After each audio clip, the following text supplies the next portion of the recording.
friend of mine that I've been dealing with for many, many years in the business.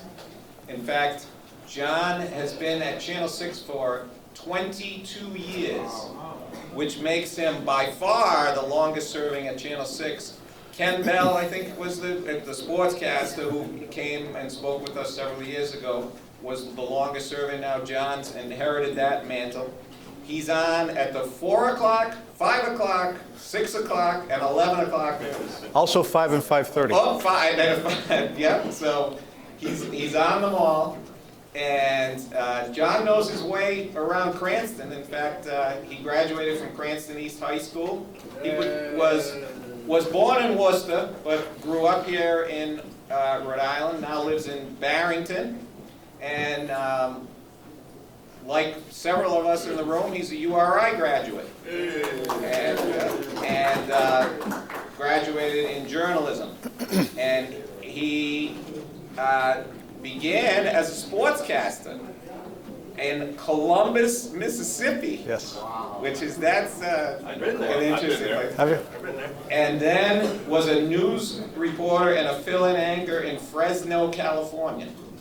And now has been here for, as I said, since 1999, 22 years. John DeLuca, let's give a big hand for our guest speaker. I'll use the Southern Metal. Thank you, Larry. Good morning, guys. Good morning. Thank you so much for having me today. And Larry had informed me that this is the first in-person gathering we've had since the pandemic.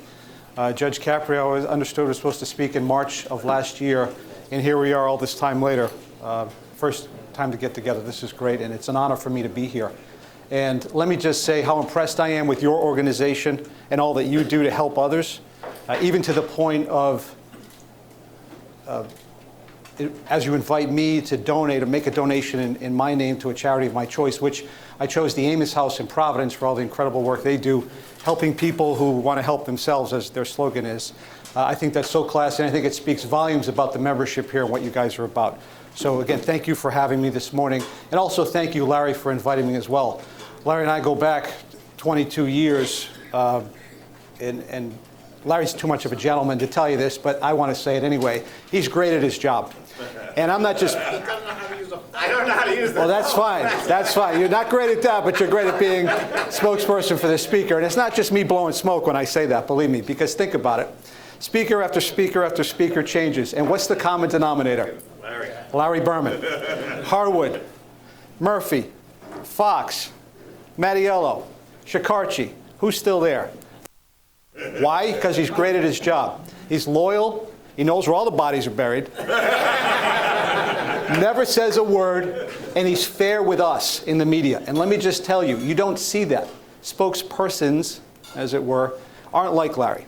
They don't deal with you in a fair way. And by that I mean they'll call you back after your deadline on purpose so that you miss the information that they get. Or they give you little to no information, or they're emotionally brittle or rude or whatever. Not Larry, true pro. And really, it's a great thing for me to know you, but also all that you do in working with us. As Larry mentioned, I've been in Providence for 22 years, but I started as a sportscaster in Columbus, Mississippi. Now, that was a long time ago. Larry didn't say when, but I can tell you when. Dinosaurs roamed the earth at that time. It was the late Jurassic period. And I did everything back then. The camera, this big box that I used to carry around, the editing, all that stuff. Well, unfortunately, people are still doing that today, as a matter of fact. You thought the business would move forward, but there are still reporters doing that today. They call it MMJ, multimedia journalist. But while I was in Columbus, Mississippi, I met a girl. Her name is Amy Carlisle, and she is way better than me in everything, was then and still is then, but as it relates to this story, in broadcasting. So she was the one who was always getting the job opportunities. So we were in Columbus, Mississippi. I was the sportscaster. She was the weekend newscaster. She gets a job in Chattanooga. I'm still in Columbus. She gets a job in Fresno. I go out to Fresno to be with her, where they take me on because of her. She gets a job in Sacramento. I'm still in Fresno. Now, if you know California, Sacramento, Northern California, Fresno, Central California, that's about 200 miles away. Not good for a daily commute. So I would leave on a Monday morning, come back on a late Thursday night. I worked 4 10-hour days. Not good for a new marriage, not good for people who wanted to start a family. We were just about that time starting to think, well, we want to have kids, and now's the time to do it. It was about that time that we got a call, or she got a call, from a news director in Providence about coming to work as the main anchor at the ABC affiliate. At that time, Providence would not be a market that Amy would have been interested in. Her agent was positioning her for top 10 jobs or network jobs. But because it was Providence and because I was from Rhode Island and we're talking about starting to have a family, it made some sense. She comes to Providence. They wanted her so badly, they took me.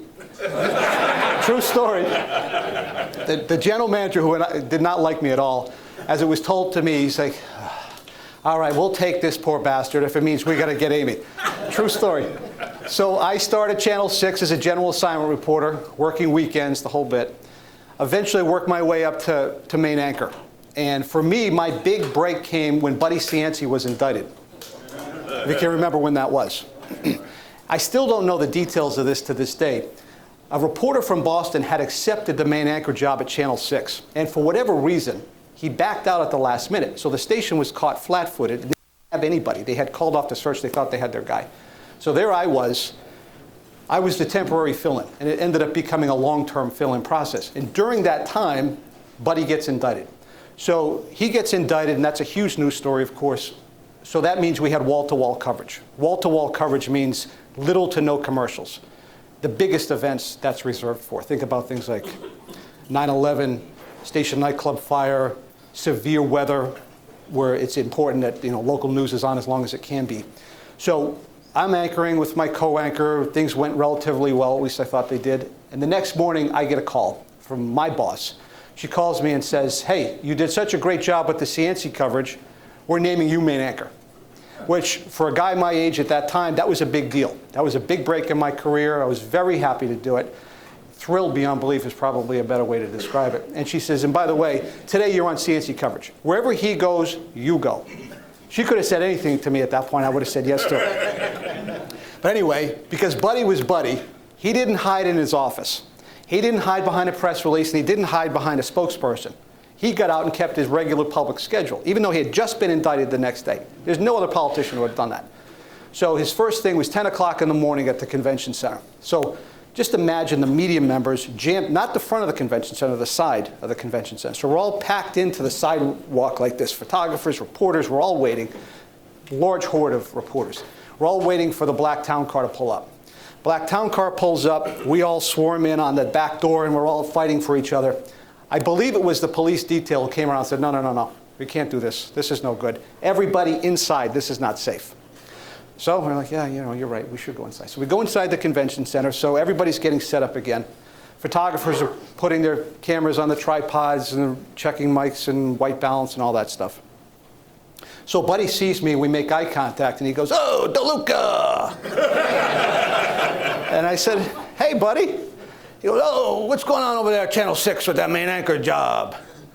I said, well, Buddy, as a matter of fact, they said that I did such a great job covering your indictment that they named me the main anchor. And without missing a beat, right hand to God, he goes, I'm glad I could help. True story. True story.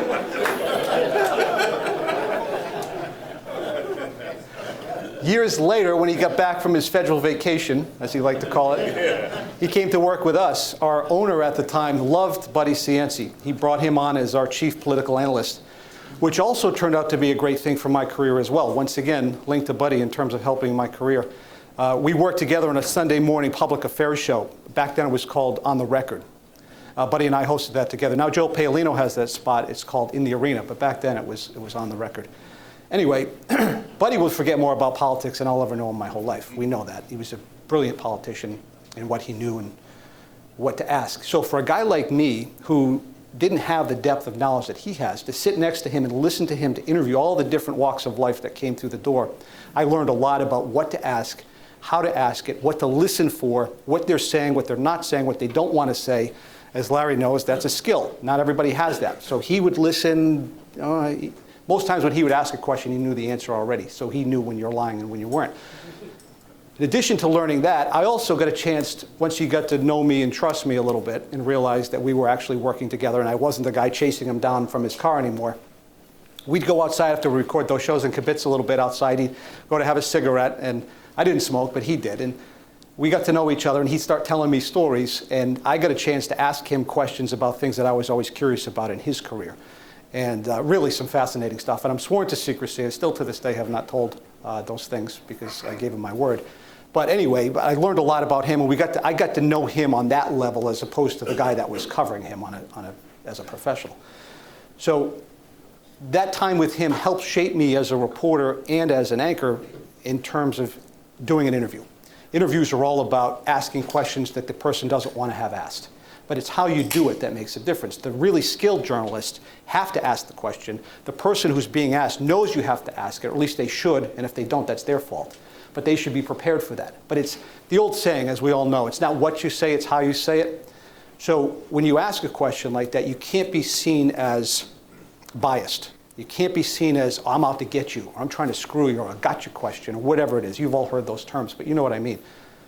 Buddy could do it because he had an agenda and he wasn't a journalist. I'm a journalist. I can't do that sort of stuff. But I did learn from him about asking those tough questions and what to ask and that sort of stuff. And I think as I bring that up, I do that for a reason, because I think we've lost sight of that in journalism. And we've all seen the impact of that because people don't know what to trust anymore. They don't know what's a credible source of information. You know, is my local guy giving me a bias report? And like, people are questioning now, and there's nothing wrong with questioning. You should ask questions. But at the same time, what do you trust? What do you listen to?